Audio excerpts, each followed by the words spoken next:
Hallelujah, प्रभु की महिमा हो। Good morning. क्या उठ गए हैं? तो आइए प्रभु के वचन पर मनन करें। प्रभु परमेश्वर का वचन हमें तसल्ली देता है। प्रभु परमेश्वर का वचन जिस मार्ग में हमें चलना होता है उसमें हमारी अगुवाई करता है। आप में से कईयों ने यह गवाही हमें भेजी है कि जब आप इस प्रकार से प्रभु के वचनों को सुनते हैं तो प्रभु आपको अपने वचनों के द्वारा उनका गवाह होकर जीने के लिए सामर्थ देते हैं। आइए मनन को शुरू करें। प्रार्थना। महापवित्र परमेश्वर, प्रभु आपके वचनों को समझकर, आपके हृदय को समझकर, आपकी इच्छाओं को समझकर जीने का अनुग्रह हमें से प्रत्येक को दें। प्रार्थना यीशु के नाम से मांगते हैं, आमीन। प्रभु की इच्छा हम कैसे समझ पाएंगे? प्रभु की बातें हमें कैसे समझ आएंगी? प्रभु के मन के अनुसार चलना किस प्रकार से संभव हो सकता है? इसीलिए हमें पवित्र वचन दिया गया है। पवित्र आत्मा की प्रेरणा से लिखे गए इस वचन के एक एक बोल, इसे यदि हम विश्वास से पढ़ें, विश्वास के साथ यदि प्रार्थना करें, यह हमें मार्ग बताएगा। आपका वचन मेरे पैरों के लिए दीपक है, दाऊद अपने भजन में कहता है। अपने वचन से मेरे कदमों को दृढ़ करें। यदि हमारे कदम दृढ़ता से नहीं पड़े, फिसल जाएंगे, गिर जाएंगे। 60 किलो का व्यक्ति, 70 किलो का व्यक्ति, 80 किलो का व्यक्ति अगर दृढ़ खड़ा रह पा रहा है, मतलब उसके जो पैर हैं वे स्थिर हुए हैं, इसीलिए ही वो खड़ा हो पा रहा है, चलने पा रहा है। इस संसार में यदि हमें पाप से बचकर जीना है तो यह संसार पाप का गढ़ है। फिसलन भरे कई स्थान हैं, यहां गड्ढे हैं, दरारें हैं, गहरी खाई है। कई लोग इसमें गिर जाते हैं, फिसल जाते हैं और अपने जीवन में बहुत कुछ वे खो देते हैं। यदि परमेश्वर की इच्छा के अनुसार, प्रभु के वचन के अनुसार अपने कदमों को हम रखेंगे तो पाप से बच पाएंगे। क्या आपने उद्धार पाया है? प्रभु को जानते हैं? मैं उम्मीद करता हूं कि आप हर रोज प्रभु के वचनों को पढ़ते हैं, प्रभु के वचनों पर मनन करते हैं, उनकी इच्छाओं को जानकर उनके वचन के अनुसार अपने जीवन को बिता रहे हैं। तो यह वचन हमारे लिए ही है। देखिए, रोमियो की पत्री और उसका 15वां अध्याय 4थी आयत से मैं पढ़ना चाहूंगा। जितनी बातें पहले से लिखी गईं वे हमारी ही शिक्षा के लिए लिखी गई हैं कि हम धीरज और पवित्र शास्त्र की शांति के द्वारा आशा रखें। क्या एक और बार पढ़ें? धीरज और पवित्र शास्त्र की शांति के द्वारा आशा रखने के लिए इन्हें लिखा गया है। धीरज, शांति और पवित्र शास्त्र के द्वारा हम आशान्वित हो सकें और हमें शिक्षा मिल सके, इसीलिए उन्हें लिखा गया है और इसीलिए हमें बाइबल भी पढ़ना है। बाइबल कोई कहानी नहीं है, उपन्यास नहीं है। बाइबल के वचन हमें धीरजवान बनाते हैं, हमें शांति देते हैं और आशान्वित बनाते हैं। वर्तमान में जो परेशानियां हैं उनमें धीरजवंत रहना सिखाते हैं। उन परेशानियों के बीच में, आंसुओं के बीच में हमें शांति देते हैं। और कब तक मुझे इन परेशानियों का सामना करना होगा, ऐसी निराशा नहीं बल्कि एक महान आशा। मेरे दुखों के दिन का एक दिन अंत होगा। जिन्होंने बुराई की है, अधर्म किया है, उनका न्याय करने के लिए प्रभु आने वाले हैं। और जिन्होंने प्रभु के लिए अपमान सहा है, दुख सहा है, वे छुड़ाए जाने वाले हैं। ऐसी एक महान आशा। और कब तक इस दुख को सहना होगा? जब तक उस दुख रहित देश में प्रभु हमें नहीं ले जाते। वे शीघ्र आने वाले हैं, ऐसी आशा उनके वचन को पढ़ने से हमें मिलता है। और धीरज और और शांति के दाता परमेश्वर तुम्हें यह वरदान दें कि मसीह यीशु के अनुसार आपस में एक मन रहो, ताकि तुम एक मन और एक मुंह होकर हमारे प्रभु यीशु मसीह के पिता की बड़ाई करो। हालेलुया। धीरज अविश्वासी कार्यों से हमें बचाता है। धीरज, इस संसार में लोगों में धीरज नहीं है। जल्दबाजी, आतुरता, तुरंत रिएक्शन दे देते हैं। अगर ऊपरी अधिकारी ने थोड़ा सा कुछ कह दिया या डांट दिया या दंडित कर दिया तो तुरंत ही नहीं चाहिए मुझे नौकरी कहकर कई लोग नौकरी छोड़ के चले जाते हैं। उसके बाद दूसरी नौकरी पाने में कई कष्ट उठाते हैं। 1 मिनट चुप हो जाते तो सब ठीक हो जाता। आजकल कितने पति पत्नी आपस में आर्ग्यूमेंट्स करते हैं। कम से कम एक में तो धीरज होना चाहिए। ना ही पति धीरज दिखाता है, ना ही पत्नी। परिवार तो आप ही का है ना। अगर एक जन चुप हो जाए, सब कुछ नियंत्रण में आ जाएगा। ऐसे पति हैं जो पत्नियों को चोट पहुंचाते हैं। ऐसी पत्नियों की भी कमी नहीं जो पति को चोट पहुंचाती हों। धीरज अविश्वास से हमें बचाता है। जब एक परिवार होता है तो उसमें भेद जरूर होंगे। क्या कोई ऐसा परिवार है जिसमें कोई परेशानी नहीं होती? पौलुस कहता है, विवाह करना कोई गलत बात नहीं है, लेकिन उसमें शारीरिक क्लेश होंगे, तैयार रहो। कई लोग विवाह करते हैं शादी के बाद। अरे क्यों शादी की? जी हां, विवाह सब में श्रेष्ठ है और वह परमेश्वर की योजना है। वैवाहिक जीवन में जो एक दूसरे का साथ होता है, जो प्रेम होता है, यदि एक मन होकर रहें तो परिवार आशीषित होगा। परिवार में शांति रहेगी, प्रभु की आशीष होगी। साथ ही साथ थोड़ी बहुत नोकझोंक भी होगी, थोड़ी बहुत परेशानी भी होगी, मतभेद होंगे, भेद होंगे। इसे सहन करना है। धीरजवंत रहें। धीरज चाहिए। हमने प्रभु से मांगा था, प्रभु ने अब तक नहीं दिया, कब देने वाले हैं प्रभु? धीरजवंत रहें, धीरज धरें। अय्यूब के धीरज के बारे में तो आप जानते ही हैं ना। धीरज के साथ उसने प्रार्थना की, दुगनी आशीष उसने पाई। धीरज अविश्वास के कार्यों से हमें बचाता है। क्षणिक क्रोध की वजह से एक दूसरे पर वार करना, अधैर्य होकर, क्रोधित होकर बोलने वाले शब्दों की वजह से कितना नुकसान होता है, गौर कीजिएगा। प्रभु मुझे धीरज दें।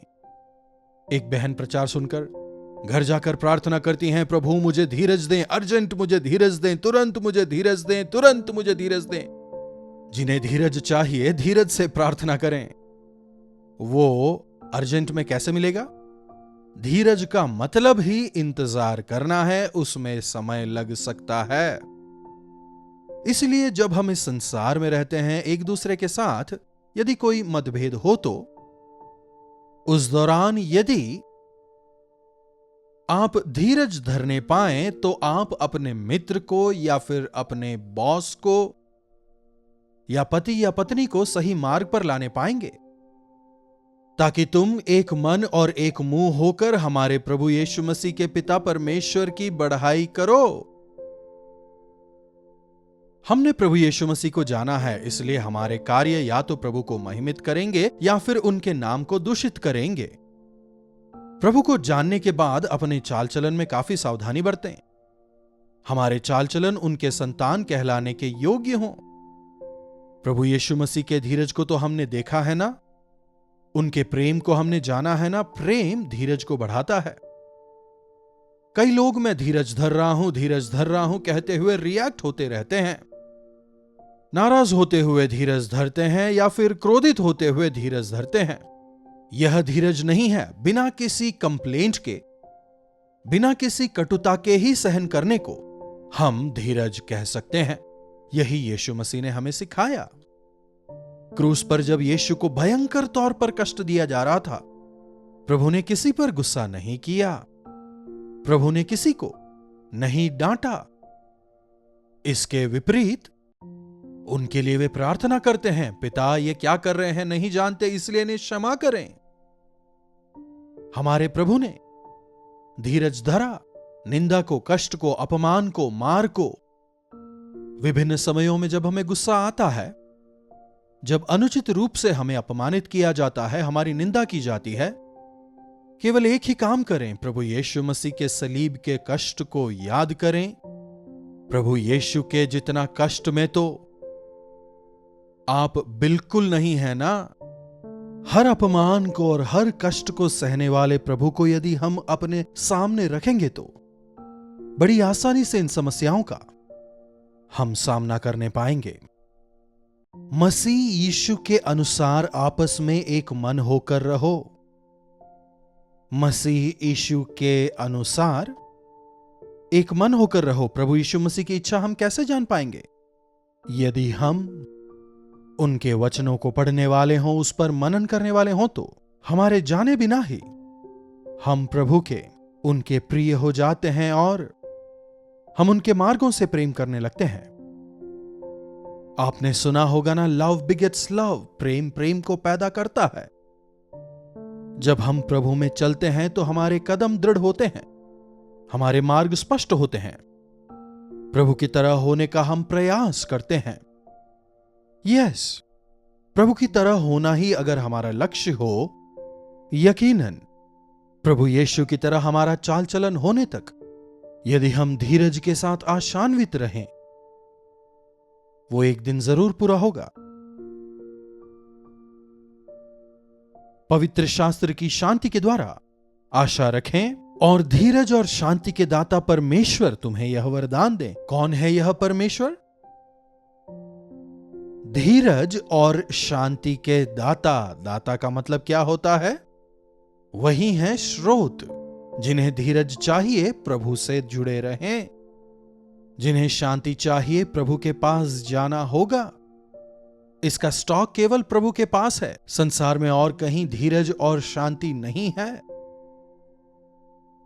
सभी अपने जीवनों में शांति चाहते हैं, लेकिन सबको शांति नहीं मिलती। सब चाहते हैं कि कोई आकर उन्हें शांति दे, तसल्ली दे, लेकिन खुद दूसरों को शांति नहीं देना चाहते हैं। लेकिन प्रभु आपको शांति देते हैं। आपके निंदा में, आपके अपमान में आपको धीरज देकर आपको सहनशील बनाते हैं। प्रभु के संतानों के निमित्त प्रभु की महान योजनाएं हैं। यदि उनके चाल चलन के अनुसार हम जीवन बिताएं, यदि उनकी योजनाओं को हम समझने पाएं, तो उनके गवाह होकर हम जीने पाएंगे। कुलुसियों की पत्री पहले अध्याय की 10वीं आयत से जरा देखिए। ताकि तुम्हारा चाल चलन प्रभु के योग्य हो और वे सब प्रकार से प्रसन्न हो और तुम में सब प्रकार के भले कामों का फल लगे और तुम परमेश्वर की पहचान में बढ़ते जाओ, उनकी महिमा की शक्ति के अनुसार सब प्रकार के सामर्थ्य से बलवंत होते जाओ, यहां तक कि आनंद के साथ हर प्रकार से धीरज और सहनशीलता दिखा सको। आनंद के साथ हर प्रकार से धीरज और सहनशीलता तुम दिखा सको और पिता का धन्यवाद करते रहो, जिसने हमें इस योग्य बनाया कि ज्योति में पवित्र लोगों के साथ मिरास में सहभागी हों।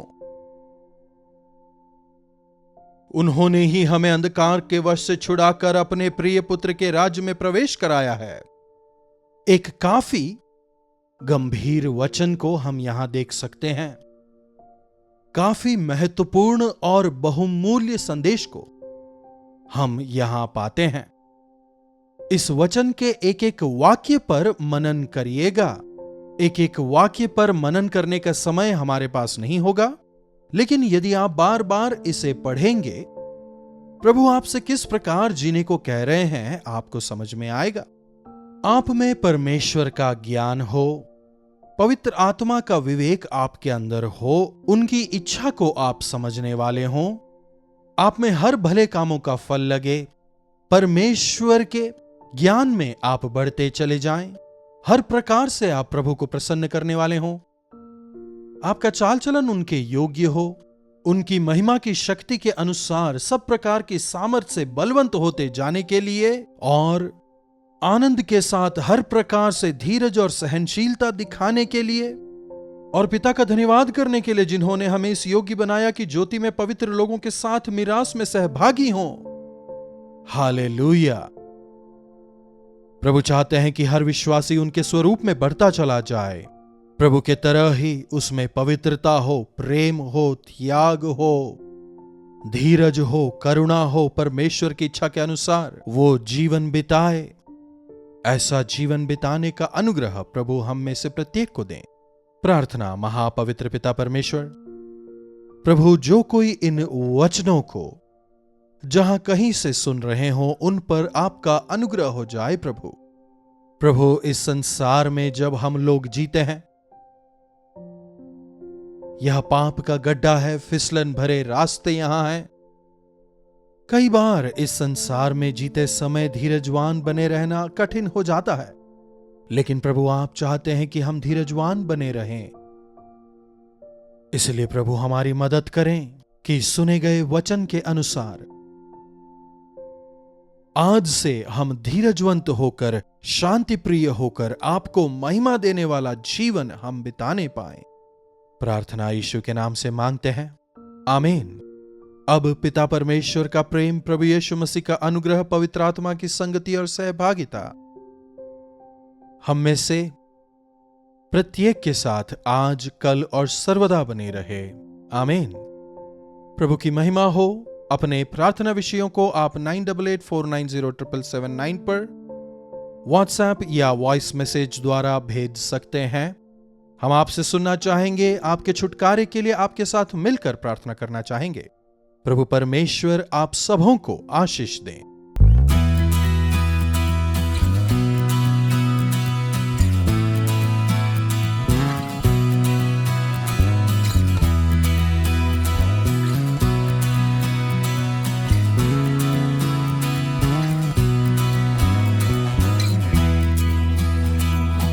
मुंबई और उसके आसपास रहने वालों के लिए खुशखबरी। यदि प्रभु की इच्छा हुई तो जुलाई 17 तारीख को एक बार फिर से हम मुंबई में एक दिन के गेट टुगेदर का आयोजन कर रहे हैं। जो प्रभु की सेवकाई में हैं या जो सेवा में भाग लेने की इच्छा रखते हैं, आपको दृढ़ करने, साथ ही साथ आप सभी जो कैलवरी दर्शन टीवी कार्यक्रम और सोशल मीडिया के द्वारा प्रभु के वचनों को हर रोज सुनते हैं, आप सबों से मिलकर व्यक्तिगत तौर पर आप सबों के लिए प्रार्थना करने के लिए हम आ रहे हैं। आप सभी इस गेट टुगेदर में जरूर आएं। हम सभी मिलकर परमेश्वर के सानिध्य का अनुभव करेंगे। मीटिंग का स्थान Morning Star English School, Sion, Dharavi, Mumbai.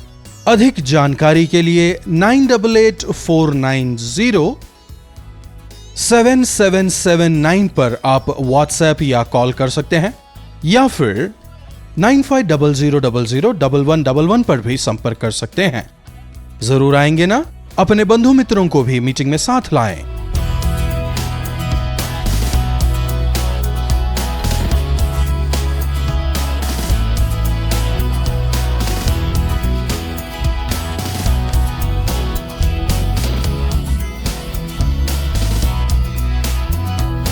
Kalvari दर्शन, ये है प्रेम के दर्शन, यीशु प्रेम के दर्शन।